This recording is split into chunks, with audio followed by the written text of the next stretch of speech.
Druščina v izolaciji, izodromovski pozdrav. Koliko časa preživimo skupaj že drugi teden zapored. Ne samo v izodromu, ki ste ga vzeli za svojega, tudi na naših družbenih omrežjih je ves čas živahno. Za vas smo na enem mestu zbrali nekaj nasvetov, na koga se lahko obrnete, če se v tem času znajdete v taki ali drugačni stiski. Poglejte na naš Facebook, Instagram, Snapchat, Twitter in ali na našo spletno stran. Naši virtualni nabiralniki zdaj sicer prekipevajo od vaših domačih nalog, idej, pohval in tudi vprašanj o koronavirusu. Tako je prav. Mi smo tu za vas, strokovnjaki so tu za nas in skupaj iščemo odgovore na vaše vprašanja.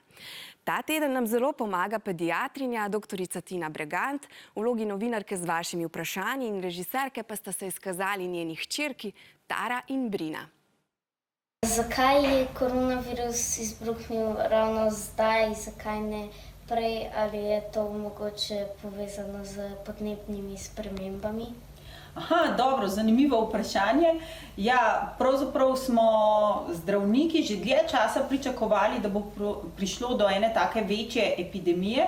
Namreč zadnja taka velika pandemija je bila španska gripa ob koncu Prve svetovne vojne, ki je pomorila pravzaprav več ljudi kot sama vojna.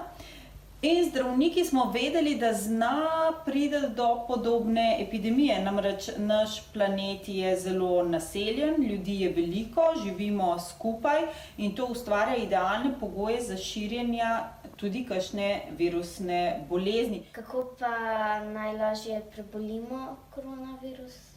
Ja, pravzaprav mi doma še nismo zboleli. Je pa res, da ta virus je bolj prijazen do otrok in mlajših odraslih. Mi se okužimo, vendar pa ni nujno, da bomo tako hudo zboleli. To se pravi, znaki te okužbe so podobni drugim virusnim ali pa prehladnim obolenjem.